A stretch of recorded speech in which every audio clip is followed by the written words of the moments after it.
Mr. President, Your Excellencies, ladies and gentlemen, faithful late-night audience. It's customary for the British Prime Minister to come to this United Nations and pledge to advance our values and defend our rules, the rules of a peaceful world, but no one can ignore a gathering force that is reshaping the future of every member of this assembly. There has been nothing like it in history. When I think of the great scientific revolutions of the past, print, the steam engine, aviation, the atomic age, I think of new tools that we acquired, but over which we, the human race, had the advantage, which we controlled, and that is not necessarily the case in the digital age.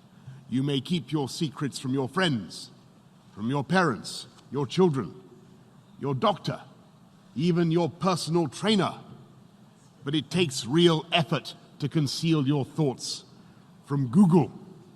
And if that is true today, in future, there may be nowhere to hide. Smart cities will pullulate with sensors, all joined together by the Internet of Things.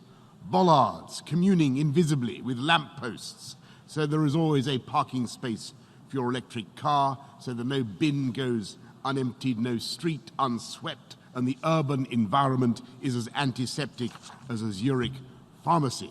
But this technology could also be used to keep every citizen under round-the-clock surveillance. A future Alexa will pretend to take orders, but this Alexa will be watching you, clucking her tongue and stamping her foot. In future, voice connectivity will be in every room and almost every object. Your mattress will monitor your nightmares. Your fridge will beep for more cheese. Your front door will sweep wide the moment you approach like some silent butler. Your smart meter will go hustling of its own accord for the cheapest electricity, and every one of them minutely transcribing your every habit in tiny electronic shorthand, stored not in their chips or in their innards, nowhere you can find it, but in some great cloud of data that lowers ever more oppressively over the human race.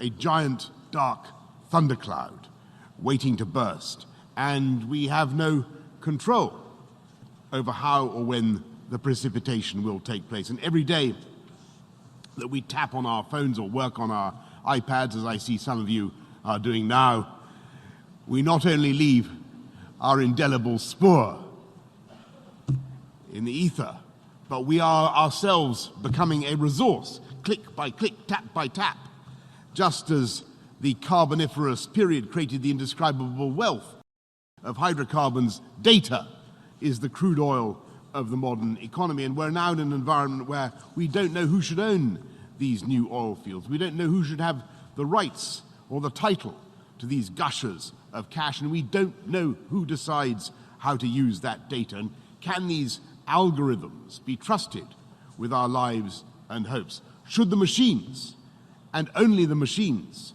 decide whether or not we are eligible for a mortgage or insurance, or what surgery or medicines we should receive? Are we doomed to a cold and heartless future in which computer says yes or computer says no, with the grim finality of an emperor in the arena?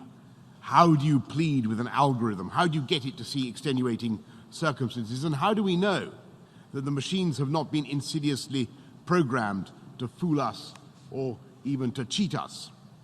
We're already using all kinds of messaging services that offer instant communication at minimal cost. And these same programs, platforms, could also be designed for real-time censorship of every conversation, with offending words automatically deleted. Indeed, in some countries, this happens. Digital authoritarianism is not, alas, the stuff of dystopian fantasy, but of an emerging reality.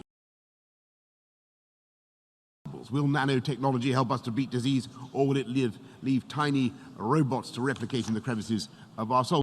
There are today people who are still actually anti-science. A whole movement called the anti-vaxxers, who refuse to acknowledge the evidence that vaccinations have eradicated smallpox and who, by their prejudices, are actually endangering the very children they want to protect.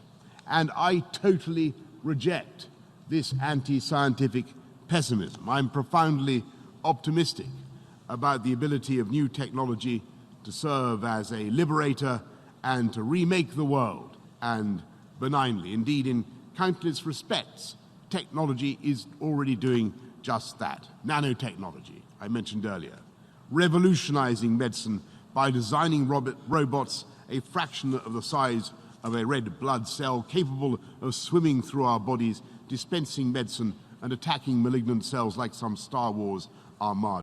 At stake is whether we bequeath an Orwellian world designed for censorship and repression and control,